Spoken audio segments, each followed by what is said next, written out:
Each one must take personal responsibility for his own welfare. Humanity is endowed with a very delicate nervous system, brain structure, an astral system of chakras, and the 1,000-petaled lotus. If he doesn't look after his delicate mechanism for the evolution of his own consciousness, then who will? The God within you, God has given a spark of His within you, and that's pushing from within without. It depends on the degree of your motivation, the inner push, which will evolve you. If you choose to stay in slumber and darkness, then you shall. But the main valiance, the main courage of man is that even in the darkness he wants to see the light. And the light shineth in the darkness, and the darkness comprehendeth it not. The darkness can never comprehend the light. For the light is the dispeller of all darkness. Even a little bit of light can dispel the darkness of ignorance. What you are doing now is, we call this in true language, in English language, if you try to get down to the details of what you are doing, it's called educare. You're being educated, education. Because in Greek, educare means to bring in the light. How do your modern schools and systems educate you? They're just informing you. Your computers are good, your iPhones are better. I was very attracted to iPhone. Robert Borden showed me his iPhone, and I said it's a great toy because it's so good, you don't have to think. You do it and it's there. Everything's on the screen, there's no keyboard, nothing. But all the same, these things inform. They are information, they are inventions, but it's not education. It's not bringing in the light. You see, you have to activate your own iPhone. And you can only activate your own iPhone by seeing the eye. You have to eliminate the eye. To see the eye, you must eliminate the eye. To see the eye of the soul, you must eliminate the eye of the ego. So to see the eye, you must eliminate the eye, and then your iPhone will work. Your iPhones will not work till the eye of the ego is a static and a way between your eye and I. But you must know which eye to eliminate and which eye to keep. What we are doing is we are keeping the wrong eye. And therefore the true eye cannot be seen. Initially, it's very difficult to tell between a crystal and a diamond. But as you get practice with a trained eye, you shall be able to tell the diamond from the glass, the crystal glass. So you have to practice, be the diamond cutter of the diamond of your soul.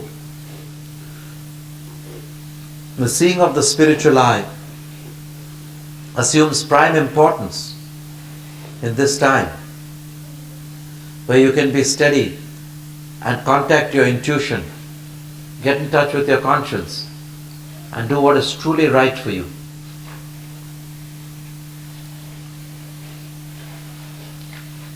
There are no relative things like vice and virtue and good and bad, and dark and light and high and low, and personal ethics and global ethics. The only thing there is before your eyes. Don't complicate a simple thing by the spaghetti of your words and get stuck in the spaghetti of your words and land up with analysis paralysis. You can't do that. You have to be simple. Your only object in this world is God. And knowing God, you will know everything. All sufferings and the sufferings of others will be eliminated.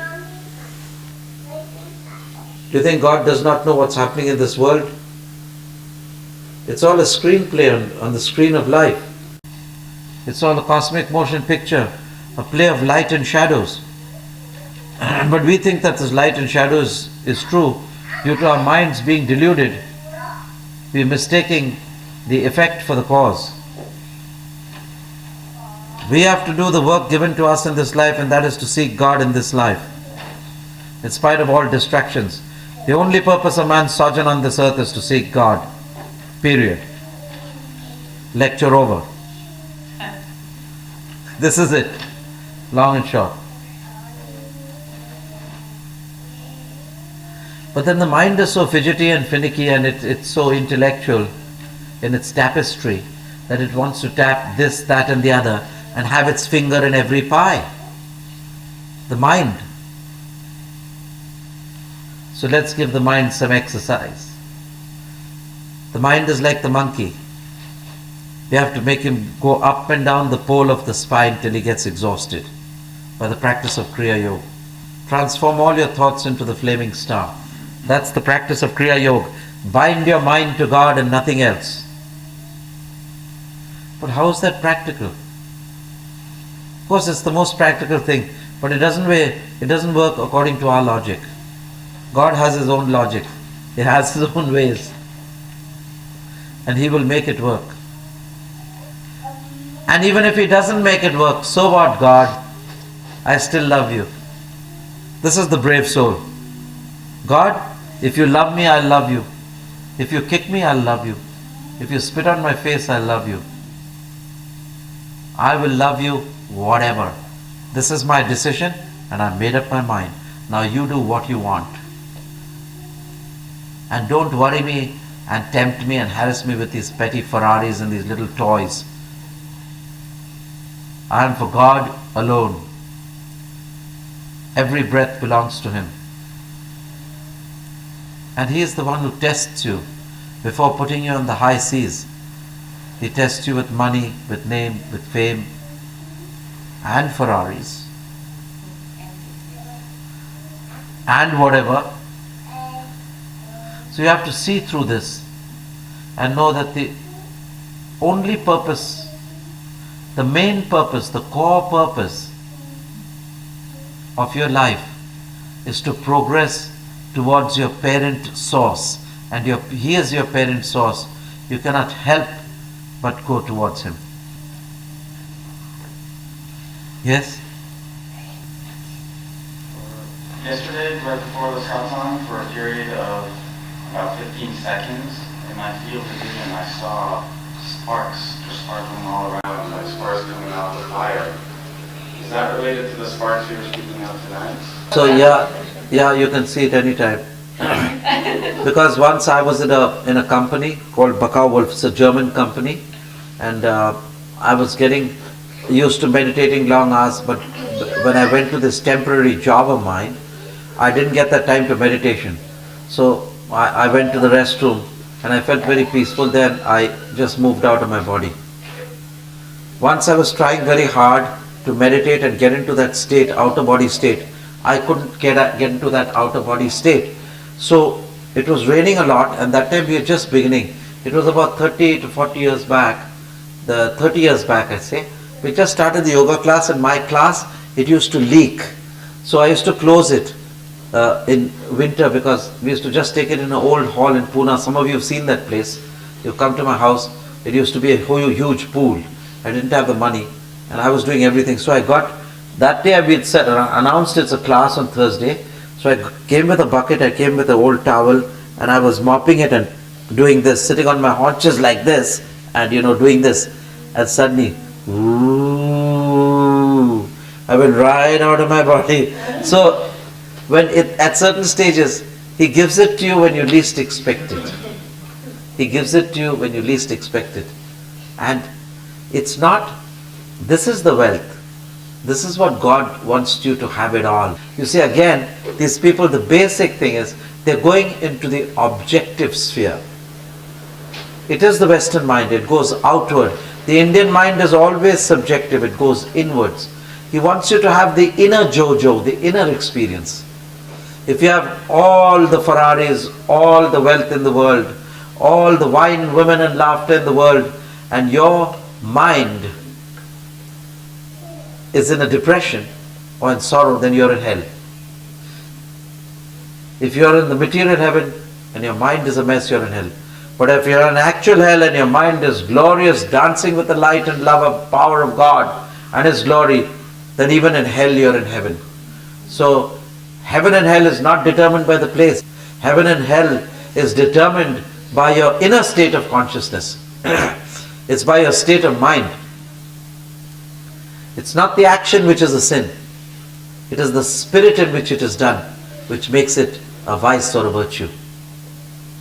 The action itself is not a vice or a virtue. It's the spirit in which it is done. If out of malice I take a gun and shoot one person, it's a sin because the spirit is malice. If I take the same gun, turn around and fight for my country and shoot 100 people, I get the Order of the Purple Star, Congressional Order of Merit. Same gun, same man, one is vice and one is virtue. What's this? Relativity of global ethic. Relativity of global ethics. So, one man's food is another man's poison. So, the guy who's hailed as a great war hero in his country may be the devil in the other country. So, that's why this global ethics and personal ethics is a relative term. It can change. It depends on what your values are. Your values determine your ethics. Your soul essence determines your ethics. You know, your global ethics may be to sit and think and direct contact with God. My global ethics may be just to keep building hospitals for the sick and the poor. And you cannot convince me that your merging into God in Samadhi is any way better than my building hospitals for poor children. Although as a matter of fact I know, of course, merging into God Samadhi but that's Gurunath, but the people will not know. I think I'm saying just collecting pebbles by the river side, little round pebbles by the Narmada, collecting them every day and with full faith, offering it at the feet of Sri Krishna. This is my devotion. There's nothing higher than that. And nobody in the world can convince me that it's better than that. Or feeding children every Saturday. That's my religion, that's my prayer. I don't want your samadhi, I don't want your yoga, I don't want your high-far talk, nor your high states. Just feeding children. So if a man is like that, you cannot. So these are all relative terms. In relativity, there's no standardization of ethics. What is the global ethic? What is the standardization? It's very difficult. Yes, are there any questions anybody wants to ask? Yes? I've heard that yogis that practice Kriya Yoga takes like a long time, like about 100 years to reverse the aging process. So they're practicing something else called Kaya Kalpa or something like that. And to kind of keep the body young so that the Kriya Yoga kicks in after 100 years. Is this something that can you expand Who says this? I've read it on the internet, so I'm not sure. So, of course, you see, firstly, the people who started the Kriya Yoga and the body immortality are a group of people called the Nath Yogis. I belong to the Nath tradition. There's a great misunderstanding.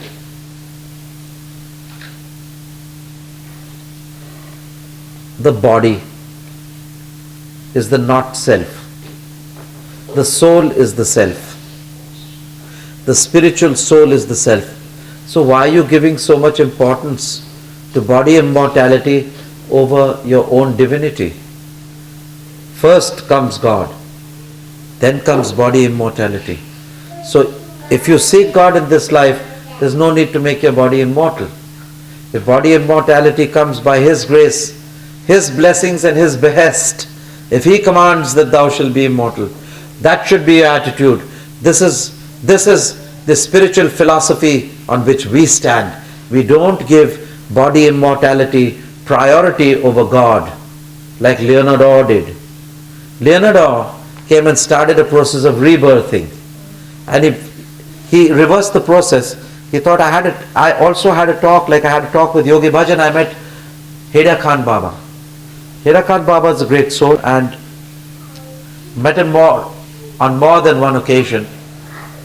And I told him, I said, look, you have given this pranayam to the American people. They have somehow altered it, kept the idea of the yogic pranayam, and they're using it for the primal scream and rebirthing. They are retrograding, reversing to the womb experience of a psychology. So then again he said, you're there, you go and correct it. So I said, this is fine. This may be my work. And so for many years I was correcting the people who got stuck in their unfilming, going back to their negative subconscious mind, to the womb experience which they were to have at the time of birth. Why do you have to go back? I said, don't go back. Put on the light, the darkness will go. You have to progress forward to the birth here. The second coming of the Christ is here, not here. Here, the Immaculate Conception is here. This is important. So you have to, the birth of the baby Krishna is in the third eye. So you are born anew into the spiritual dimension of the Christ consciousness and the Christ consciousness. This was very difficult to explain.